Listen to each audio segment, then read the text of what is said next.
घर के सिंपल से मसालों से बनाएंगे आज वर्ल्ड फेमस पालक पनीर की सब्जी, जो खाने में तो स्वादिष्ट है ही, साथ में ये सेहत से भी भरपूर होती है। तो चलिए बनाना शुरू करते हैं। अगर आपने मेरे चैनल को सब्सक्राइब नहीं किया है तो प्लीज़ जल्दी से सब्सक्राइब कर दीजिए। चलिए बनाते हैं। पालक पनीर बनाने के लिए सबसे पहले तो हमें पालक को अच्छे से 2 से 3 बार धो लेना होता है, क्योंकि पालक में थोड़ी मिट्टी लगी होती है, इसलिए हम बहुत अच्छे से इसको धो लेंगे 2 से 3 बार। इसके बाद हम इसको उबालेंगे। उबालना हमें ज़्यादा देर नहीं है, बस ये एक उबाल आने तक ही हम पालक को उबालेंगे, करीब 2 मिनट तक। 2 मिनट हो चुके हैं तो अब हम पालक को बाहर निकाल लेंगे। हमें इसे ठंडे पानी में डुबाना है।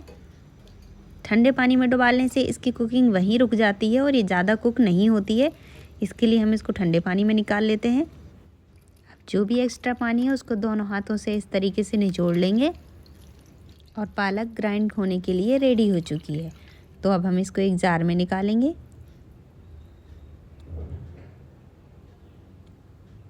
और साथ में 3 से 4 हरी मिर्च लेंगे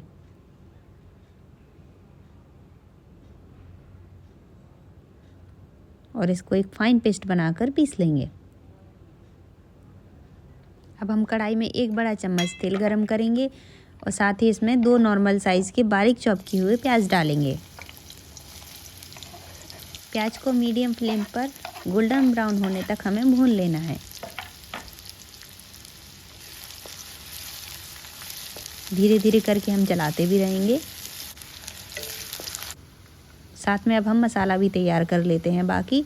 तो मैंने यहाँ पे एक अदरक का टुकड़ा लिया है, साथ में 3 से 4 लहसुन की कली ली है और ये 2 नॉर्मल साइज़ के टमाटर लिए हैं, जिसको हमें बारीक ग्राइंड कर लेना है।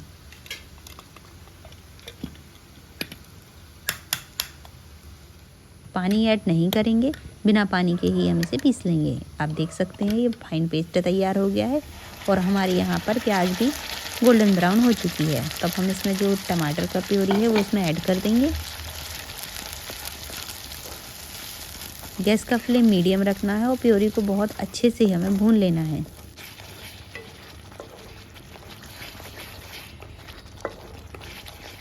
टमाटर के भुनने के बाद हम इसमें मसाले ऐड करेंगे।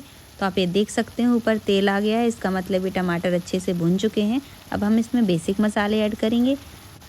तो यहाँ पे मैंने आधा चम्मच लाल मिर्च पाउडर, 1 चम्मच धनिया पाउडर, आधा चम्मच गरम मसाला और हल्दी 1/4 चम्मच लिया है। हल्दी हमें थोड़ा सा कम लेना है, हल्दी जो है पालक का कलर चेंज कर देती है, इसलिए हम हल्दी कम लेंगे। गैस का फ्लेम हमें लगातार मीडियम रखना है और धीरे धीरे करके इसको भून लेना है। थोड़ा सा हम यहाँ पानी भी ऐड करेंगे, क्योंकि पानी इसमें बहुत कम है अभी।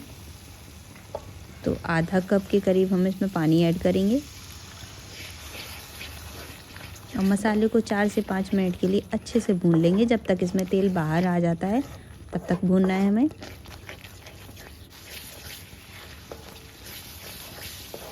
अब आप देख सकते हैं इसने तेल छोड़ दिया है मसाले ने और ये बहुत अच्छी तरीके से भुन चुका है। अब हम इसी स्टेज पर इसमें पिसा हुआ पालक ऐड करेंगे। अब हम यहाँ जितनी हिसाब से ग्रेवी रखना चाहते हैं उसी हिसाब से पानी ऐड करेंगे। अगर हम पूरी पराठा या रोटी के साथ सर्व कर रहे हैं तो हम ग्रेवी थोड़ा सा थिक रखेंगे। अगर हम चावल के साथ सर्व कर रहे हैं तो हमें ग्रेवी थोड़ी सी पतली रखना है। तो अभी मैं यहाँ पे पूड़ी के साथ सर्व करने वाली हूँ, इसलिए हम ग्रेवी थोड़ा सा थिक रखेंगे और पानी कम ऐड करेंगे। अब ग्रेवी को थोड़ी देर के लिए पकने के लिए छोड़ देंगे। साथ में नमक भी ऐड कर लेंगे। नमक इसमें थोड़ा सा कम ऐड करेंगे, क्योंकि पालक में नमक बहुत जल्दी ज़्यादा तेज़ हो जाता है, इसलिए नमक थोड़ा सा कम ही डालना है। जैसे ही ग्रेवी उबलना शुरू हो जाएगी हम पनीर ऐड कर देंगे। तो यहाँ पे उबलना शुरू हो गई है, 1 से 2 मिनट भी हो चुके हैं। अब हम यहाँ पनीर भी ऐड कर देते हैं। 1 से 2 मिनट और पकाने के बाद हमारा ये पालक पनीर बनकर तैयार हो चुका है। इसी के साथ ही हम गैस का फ्लेम बंद करेंगे और एक बढ़िया सा तड़का लगाएंगे पालक पनीर में, जो पालक पनीर के टेस्ट को नेक्स्ट लेवल तक लेके जाता है। और आप मुझे कमेंट में बताना बिल्कुल भी मत भूलिए कि आपको मेरी रेसिपी कैसी लगी। वीडियो को लाइक कीजिए, चैनल को सब्सक्राइब कीजिए। मिलते हैं अगले वीडियो में। Thank you for watching.